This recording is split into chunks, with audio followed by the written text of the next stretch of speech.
Hello मेरी YouTube की प्यारी फैमिली, आप देख रहे हैं इन डार्क SK के साथ। हमारे साथ बने रहें कहानी के एंड तक, तभी आपको रोंगटे खड़े कर देने वाली कहानी सुनने में मजा आएगा।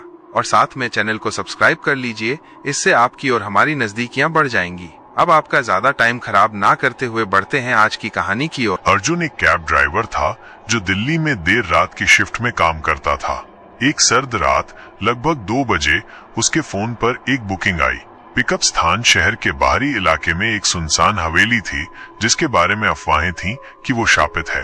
अर्जुन थोड़ा हिचकिचाया, लेकिन देर रात की बुकिंग अच्छी कमाई देती थी, इसलिए उसने जाने का फैसला किया। हवेली तक पहुंचने में उसे लगभग आधा घंटा लगा। रास्ता सुनसान और डरावना था। दोनों तरफ घने पेड़ थे जो चांद की रोशनी को भी धरती तक नहीं पहुंचने दे रहे थे। हवेली पुरानी और जर्जर दिख रही थी, खिड़कियां अंधेरी थीं और दीवारों पर काई जमी हुई थी।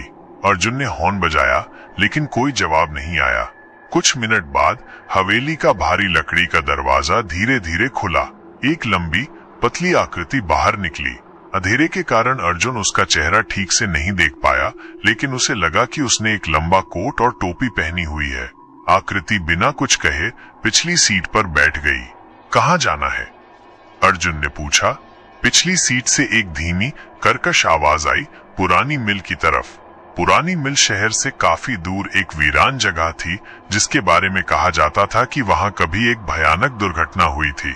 अर्जुन को और भी अजीब लगा, लेकिन उसने कुछ नहीं कहा और गाड़ी चलाना शुरू कर दिया। रास्ते भर पिछली सीट पर बैठा मुसाफिर बिल्कुल चुप रहा।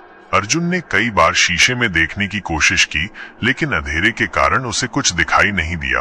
उसे एक अजीब सी बेचैनी हो रही थी, जैसे कोई ठंडी हवा उसकी गर्दन पर सांस ले रही हो। अचानक कार के डैशबोर्ड पर लगी घड़ी बंद हो गई। अर्जुन ने उसे झकझोरने की कोशिश की, लेकिन वो नहीं चली। उसी पल पिछली सीट से एक ठंडी हंसी की आवाज आई। अर्जुन का खून जम गया। उसने शीशे में देखा और इस बार उसे पिछली सीट पर वो आकृति साफ साफ दिखाई दी। उसका चेहरा कंकाल जैसा था, आंखें खोखली और काली थीं और उसके मुंह से नुकीले दांत झांक रहे थे। उसके हाथ लंबे और हड्डियों वाले थे और उसने अर्जुन के सीट के पीछे वाले हिस्से को कसकर पकड़ रखा था। डर के मारे अर्जुन का शरीर सुन्न हो गया। उसने गाड़ी रोकने की सोची, लेकिन उसका पैर ब्रेक पर नहीं जा रहा था। वो बस स्टीयरिंग व्हील को कसकर पकड़े हुए गाड़ी चलाता रहा। उसकी आंखों में डर समाया हुआ था। वो मुसाफिर फिर से हंसा और इस बार उसकी हंसी और भी भयानक और दर्दनाक लग रही थी। अर्जुन को ऐसा लगा जैसे वो किसी नरक की आवाज सुन रहा हो। कुछ देर बाद मुसाफिर ने फिर से बात की। उसकी आवाज अब और भी धीमी और फुसफुसाहट भरी थी। हम पहुंच गए। अर्जुन ने देखा कि वे पुरानी मिल के पास पहुंच चुके थे। मिल खंडहर हो चुकी थी। उसकी टूटी हुई दीवारें और अंधेरी खिड़कियां भूतिया लग रही थीं। यहाँ उतार दो, मुसाफिर ने कहा। अर्जुन ने बिना कुछ कहे गाड़ी रोक दी। पिछली सीट पर बैठे मुसाफिर ने धीरे धीरे दरवाजा खोला और बाहर निकल गया। अर्जुन ने उसे जाते हुए देखा। वह आकृति खंडहर मिल की तरफ चली गई और अंधेरे में गायब हो गई। जब वो मुसाफिर पूरी तरह से ओझल हो गया, तो अर्जुन ने तुरंत गाड़ी स्टार्ट की और जितनी तेजी से हो सके वहां से भाग गया। रास्ते भर वो पीछे मुड़कर नहीं देखा।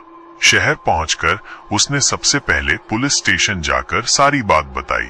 पुलिस वाले उसकी कहानी सुनकर हंसे और उसे थका हुआ समझकर घर जाने की सलाह दी। लेकिन अर्जुन जानता था कि उसने जो देखा था वो सच था। उस रात के बाद से उसने कभी भी देर रात की बुकिंग नहीं ली, खासकर उस सुनसान इलाके में। उसने अपनी कैब में एक ताबीज लटका लिया और हमेशा हनुमान चालीसा का पाठ करता रहा। कुछ हफ्ते बाद अर्जुन ने सुना कि पुरानी मिल के पास एक नया मामला सामने आया है। कुछ लोगों ने खंडहर में एक कैब ड्राइवर की गाड़ी देखी थी, लेकिन ड्राइवर का कोई पता नहीं चला। गाड़ी का डैशबोर्ड टूटा हुआ था और घड़ी ठीक उसी समय पर बंद थी जब अर्जुन की गाड़ी की घड़ी बंद हुई थी। अर्जुन समझ गया कि वो रात का मुसाफिर कौन था। वो उस पुरानी मिल की दुर्घटना में मरने वाली किसी आत्मा थी जो अब रात के अंधेरे में भटकती थी और शायद उसे अपने साथ ले जाना चाहती थी। वो घटना अर्जुन के जीवन का सबसे भयानक अनुभव था, जिसने उसे हमेशा के लिए डरा दिया। वो कभी नहीं भूल पाया उस आधी रात के मुसाफिर की ठंडी हंसी और उसकी कंकाल जैसी आकृति। उस रात के भयानक अनुभव के बाद अर्जुन की जिंदगी पूरी तरह से बदल गई थी। वो हमेशा डरा हुआ और बेचैन रहता था। रात की शिफ्ट में गाड़ी चलाना उसने बिल्कुल बंद कर दिया था। दिन में भी जब वो किसी सुनसान सड़क से गुजरता तो उसे पिछली रात का वो भयानक चेहरा याद आ जाता और उसकी रूह कांप उठती। उसने कई बाबाओं और पंडितों से सलाह ली, जिन्होंने उसे कुछ ताबीज और मंत्र दिए, लेकिन उसका डर कम नहीं हुआ। उसे हमेशा ऐसा लगता था जैसे कोई अदृश्य शक्ति उसका पीछा कर रही हो। नींद उसे मुश्किल से आती थी और जब आती भी थी तो उसे भयानक सपने आते थे, जिनमें वो कंकाल जैसा चेहरा और उसकी ठंडी हंसी देखता था। एक दिन अर्जुन अपने एक पुराने दोस्त रवि से मिला। रवि एक पत्रकार था और भूत प्रेत की कहानियों में दिलचस्पी रखता था। अर्जुन ने उसे अपनी उस रात की पूरी कहानी सुनाई। रवि ने उसकी बात ध्यान से सुनी और कहा, अर्जुन, मुझे लगता है कि तुम्हें उस पुरानी मिल के बारे में और जानना चाहिए। शायद उस दुर्घटना के बारे में कुछ ऐसी जानकारी मिल जाए जो इस रहस्य को सुलझा सके। अर्जुन पहले तो हिचकिचाया, लेकिन फिर रवि की बात मान गया। अगले दिन दोनों पुरानी मिल की तरफ गए। दिन के उजाले में भी वो जगह डरावनी लग रही थी। खंडहर की दीवारें काली पड़ चुकी थीं और अंदर सन्नाटा पसरा हुआ था। उन्होंने मिल के आसपास छानबीन की। उन्हें कुछ पुराने अखबारों के टुकड़े मिले, जिनमें कई साल पहले हुई एक भयानक सड़क दुर्घटना की खबर थी।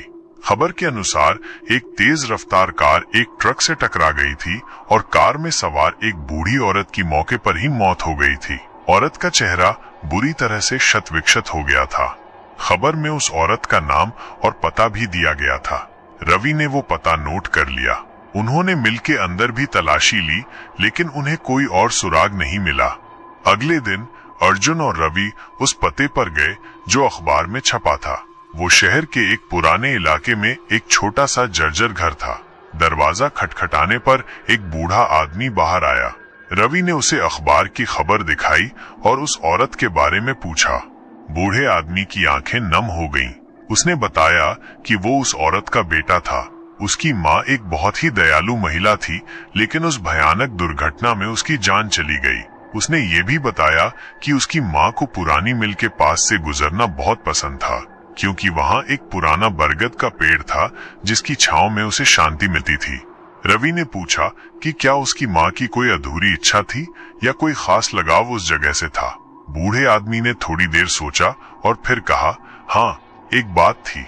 मेरी माँ हमेशा कहती थी कि उसकी मौत के बाद कोई उसे शांति से जाने नहीं देगा। उसे डर था कि उसकी आत्मा भटकती रहेगी। अर्जुन और रवि एक दूसरे को देखकर समझ गए।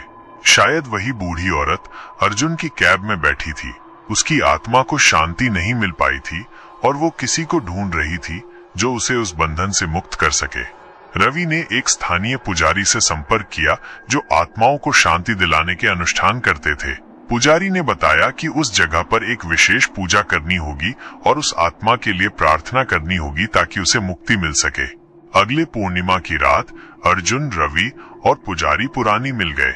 उन्होंने खंडहर के बीच में एक छोटी सी वेदी बनाई और पूजा शुरू की। पुजारी ने मंत्र पढ़े और हवन किया। अर्जुन ने उस बूढ़ी औरत की आत्मा से शांति से जाने की प्रार्थना की। पूजा कई घंटों तक चली। आधी रात के करीब हवा में एक अजीब सी ठंडक महसूस हुई। खंडहर के अंदर से एक धीमी, दर्दनाक सिसकी की आवाज आई। अर्जुन और रवि डर गए, लेकिन पुजारी ने उन्हें शांत रहने का इशारा किया। जैसे ही सुबह होने लगी, सिसकी की आवाज धीरे धीरे शांत हो गई। हवा में ठंडक भी कम हो गई। पुजारी ने कहा कि पूजा सफल हुई और उस आत्मा को शांति मिल गई है।